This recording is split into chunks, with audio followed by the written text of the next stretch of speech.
अगदी जलद व अचूक बातम्यांसाठी पाहत रहा महामीडिया 24 सदैव तत्पर.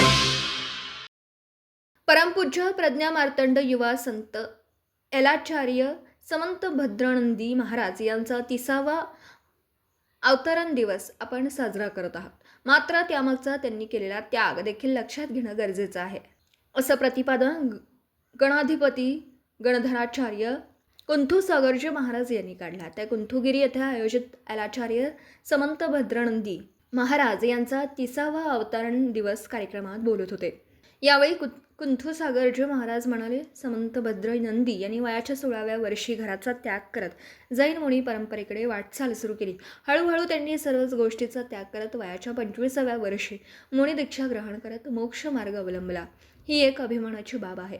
आज जैन समाजातील युवा पिढीने त्यांच्या आचरणाची व विचारांची प्रेरणा घेण्याची गरज असून मूळ जैन परंपरा आत्मसात करण्याची गरज आहे. दरम्यान यावेळी सकाळी 8 वाजता पहाडावर भगवंतांचा अभिषेक, 10 वाजता आहारचर्या, दुपारी 1 वाजता विधान, 4 वाजता गुरुपाद प्रक्षालन व पूजन आदी कार्यक्रम संपन्न झाले. यावेळी संघस्थ मुनी, आर्यिका माताजी, बाळब्रह्मचारी, जयश्री दिदी, आळते, रुकडी, कोंडिग्रे, माणगाव, कुंभोज, जालना, अकलूज आदी भागातील श्रावक श्राविका मोठ्या संख्येने उपस्थित होते. तर मग चला सबस्क्राईब करायला विसरू नका महामीडिया 24 न्यूज चॅनलला. महामीडिया 24 सदैव तत्पर.